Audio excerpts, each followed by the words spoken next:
অন্যতম একটা অস্ত্র হচ্ছে রোজা রেখে দোয়া করা। কেমন করে ফেরত দিবে? আল্লাহর জন্য আমরা না খেয়ে আসি, তাই না? আল্লাহ পাকের মায়া হবে না, দয়া হবে না? আমার বান্দা না খেয়ে আছে, আমার বান্দা পানি ত্যাগ করছে, আমার বান্দা স্ত্রী সহবাস ত্যাগ করছে, হালালগুলো ছেড়ে দিয়েছে আমার জন্য। তা আমি আমি কেন তার দোয়া? অবশ্যই আল্লাহ পাক উপযুক্ত মনে করলে দোয়া কবুল করবেনই করবেন ইনশাআল্লাহ। দোয়া করার পদ্ধতি জানতে হবে। হারাম খাওয়া যাবে না, শিরক করা যাবে না, বেদাত করবো না। ইনশাআল্লাহ দোয়া করার আগে আল্লাহর প্রশংসা করব, নবী সাল্লাল্লাহু আলাইহি ওয়াসাল্লামের প্রতি দরুদ পড়ব। ঠিক আছে? দোয়া কবুলের সময়গুলো বেছে বেছে দোয়া করব, ইনশাআল্লাহ দোয়া কবুল হবে। আল্লাহ পাক আমাদেরকে রোজা রাখা অবস্থায় বেশি বেশি দোয়া করার তৌফিক দান করুন। কটা হচ্ছে? 11। 12 নম্বর হচ্ছে রমজান মাসে তারাবির নামাজ জামাতে পড়ব। কি বললাম বলেন?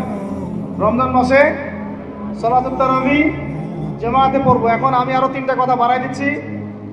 কেউ হজম করতে পারলে করেন, যদি না করতে পারেন, বদহজম হয়ে যায়, কিছু করার নাই। বদহজম যদি হয়ে যায়, পরে আমাদের সাথে মাদ্রাসায় এসে বসেন, কিতাবপত্র খুলে দেখাবো, কথা হবে ইনশাআল্লাহ।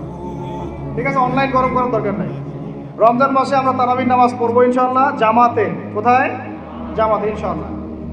2 নম্বর তারাবির নামাজ পড়বো 20 রাকাত। কত রাকাত? 20 রাকাত। আর যদি বলেন যে আমি ভাই কম পড়ি, পড়েন আপনি বাসায়, কোনো সমস্যা নাই। আপনি আপনার মতো করে বাসায় পড়েন, কোনো সমস্যা নাই। যদি উমর রাদিয়াল্লাহু আনহু এর উপর আমল করে থাকেন, আমার আমল করতে কোনো সমস্যা নাই।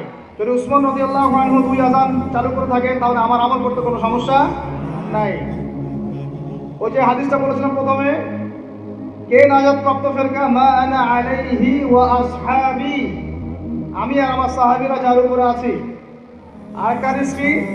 আলাইকুম বিসুন্নতি ওয়া সুন্নতি খুলাফায়ে রাশিদিন মাহদিয়িন মিন বা'দি, তোমাদের উপর অবধারিত হচ্ছে, ওয়াজিব হচ্ছে আমার সুন্নতকে আঁকড়ে ধরা এবং আমার সাহাবীদের সুন্নতকে কি আঁকড়ে ধরা। কার কার সুন্নত? আমার সুন্নতকে আঁকড়ে ধরো এবং আমার সাহাবীদের সুন্নতকে আঁকড়ে ধরো, খোলাফায়ে রাশিদার সুন্নতকে আঁকড়ে ধরো, যারা মাহদিয়িন হেদায়েত প্রাপ্ত মিন বা'দি, আমার পরে। সাহাবায়ে কেরাম যদি কিছু চালু করেন, আমল করতে কোনো দোষ নাই, বরং এটাই হচ্ছে সুন্নতের আরো শ্রেষ্ঠ অনুসরণ। কারণ আমি তো ওমরের চেয়ে বড় পরহেজগার হইতে পারবো না। পারবেন? তাহলে আমি তো উসমানের চেয়ে দিন বেশি বুঝি না। তিনি যদি 2 আযান চালু করতে পারেন, তাহলে আমি তাকে বেদাতি বলতে পারি না। নাউযুবিল্লাহ। যদি আমি তাকে এভাবে শব্দ প্রয়োগ করা হয়েছে বাংলাদেশে, উসমান রাদিয়াল্লাহু আনহু যদি 2 আযান চালু করে থাকে, ওটা বেদাত হয়ে গেছে। নাউযুবিল্লাহ। বলেন নাউযুবিল্লাহ। সাহাবীরা কিছু চালু করলে যদি বেদাত হয়, তাহলে সুন্নত হবে কি? তাহলে সুন্নত কোনটা হবে? তাহলে এই ব্যক্তি এরকম কথা যদি কেউ বলে থাকে, তাহলে তার উচিত হবে এখনই রুজু করে ফিরে আসা। অহংকার না করা, হঠকারিতা না করা, এখনই ইস্তেগফার করে তওবা করে ফিরে আসা।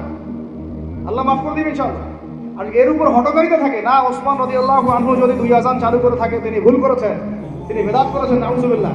বিশ্বাস করেন, সাহাবীদেরকে এভাবে কটাক্ষ করলে, আন্ডারএস্টিমেট করলে, এভাবে কথাবার্তা বলে, শানের খেলাফ কথা বললে ঈমানও চলে যেতে পারে। আমরা নবীকে মানবো সাহাবীদের মানদণ্ডে, সাহাবীদের বুঝের উপর আমাদের বুঝ না। আমি বুঝাতে পারতেছি না। নবীকে মানবো, অবশ্যই মানবো। কার মাধ্যমে? কাদের মধ্য দিয়ে? সাহাবাদের তরিকার মধ্য দিয়ে। সাহাবাদের তরিকা আমি কি ধাপাস করে পাবো? তাবেই লাগবে, তাবেই লাগবে। এই সিলসিলা মেনটেন করে আমাকে মানতে হবে। কোরআন এবং হাদিস তো সবার বাসায় আছে। আপনাকে যদি আমি এখন বলি যে ক্রিপ্টোকারেন্সি হালাল না হারাম, আপনি কি বের করে দিতে পারবেন এখন আমাকে?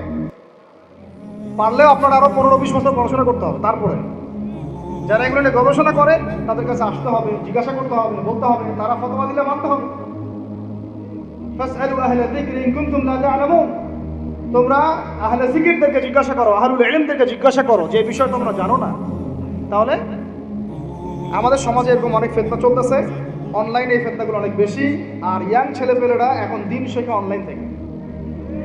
এরা দিন মাদ্রাসায় এসে শিখতেছে না। স্পেশালি যারা জেনারেল লাইন থেকে আসছেন, তাদের সমস্যা আরও বেশি এবং তারা অনেকে বিভ্রান্ত হয়ে যাচ্ছে।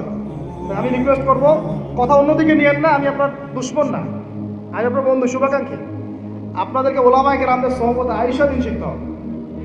অ্যাপস থেকে দিন শিখবেন না। অ্যাপস থেকে একবারে হাদিসের রেফারেন্স পাইছি, বাস কাম সারা। জি না, ওই হাদিস তাহকিক করার ব্যাপার আছে, উসুলের ব্যাপার আছে, আসমাউল রিজালের ব্যাপার আছে, তাহলিলের ব্যাপার আছে, অনেক বিষয় আছে। একটা মাসালা ইস্তেমবাদ করতে হলে অনেকগুলো বিষয় একসাথে লাগে। আর অনলাইনে শায়েখ হওয়ার জন্য কিছু লাগে না, খালি পড়ার করতে পারলেই হয়। অনলাইনে যে কোরআন তেলাওয়াতও করতে পারে না সেও শায়েখ হয়ে বসে আছে। শুধু শায়েখ না তো, মহাপণ্ডিত, সে পুরা ওলামায়ে দেওবন্দের সাথে একাই বাহাস করতে পারবে। এটা বলছে যে আরে ওলামায়ে দেওবন্দ আর কি, সবগুলোকে ডাকো, সব ওলামায়ে দেওবন্দ এক পাশে বসবে, সে আরেক পাশে বসবে, ও বলে একাই যথেষ্ট। এটা মানসিক রোগী, এগুলো কি মানসিক রোগী। তো মানসিক বিকারগ্রস্তদের থেকে দিন শেখার চাইতে আপনার দিন মাদ্রাসায় গিয়ে শেখা অনেক ভালো। মানসিক বিকারগ্রস্তদের থেকে দিন শেখা বাদ দিয়ে মাদ্রাসায় গিয়ে ওলামায়ে কেরামের সাথে পরামর্শ করে দিন শেখেন, আল্লাহ পাক তৌফিক দান করেন। ইয়াংদেরকে আমি বারবার এটা নসিহত করতেছি, ইয়াংরা অনেকে পাপিস্তায় চলে যান অনেকে। ভাই ওলামায়ে কেরামের সোহবতে থাকেন, ইনশাল্লাহ আপনি সেফ অ্যান্ড সাউন্ড থাকবেন।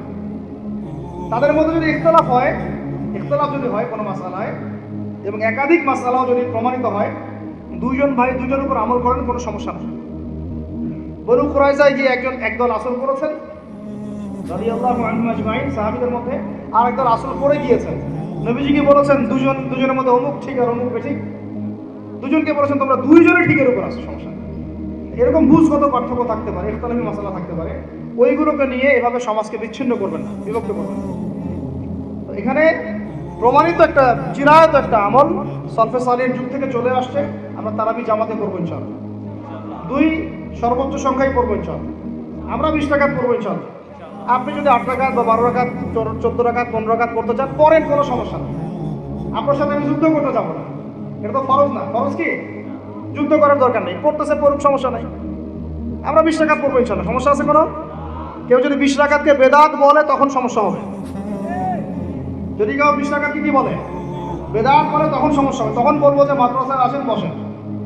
মাদ্রাসা আসতে চায় না, অনলাইনে ভাস চায়, মাদ্রাসা আসতে চায় না। মাদ্রাসা আসতে বইপত্র পড়তে বলবো যে এই যে আরবি কিতাবটা পড়েন, পড়তে পারবে না। আমি তিনটা কথা বলেছি, কিচ্ছু করতে হবে না। বাহাসের তিনটার যে কোনো একটা যদি করতে পারে আমরা হেরে গেছি। ওলামায়ে কেরাম বলবো আমরা সবাই হেরে গেছি। যে কোনো একটা মেশকাতের ক্লাসের কোনো হাদিসের কিতাব, বা দাওরা ক্লাসের কোনো হাদিসের কিতাব, যে কোনো একটা, ধরেন যে ফয়জুল কালাম বা কি হাদিস আরবাঈন, অথবা ধরেন যে আল বুলুগুল মারাম মিন আদিল্লাতিল আহকাম, মিশকাতুল মাসাবি, এরকম কিছু কিতাব, রিয়াদুস সালিহিন, এরকম মূল জামাত মাসহাফগুলো আছে, নুসখাগুলো খুলে দেওয়ার কাজ, যে একটু পড়ে শোনা হাদিসে কি লেখা আছে। যদি পড়ে দিতে পারে, রিডিংটা পড়ে দিতে পারে, হেরে গেছে, আর লাগবে না কিছু করতে, বাস এতটুকু। আর যদি বলে যে না এটা পারতেছে না, আরো সহজ করে দিচ্ছে, তাহলে আল্লাহর কিতাব খুলে দেওয়া। আল্লাহর কিতাব খুলে যে কোনো একটা পৃষ্ঠা খুলে দিয়ে খালি বলবো যে এই পৃষ্ঠাটার একটু অর্থটা বলে শোনা।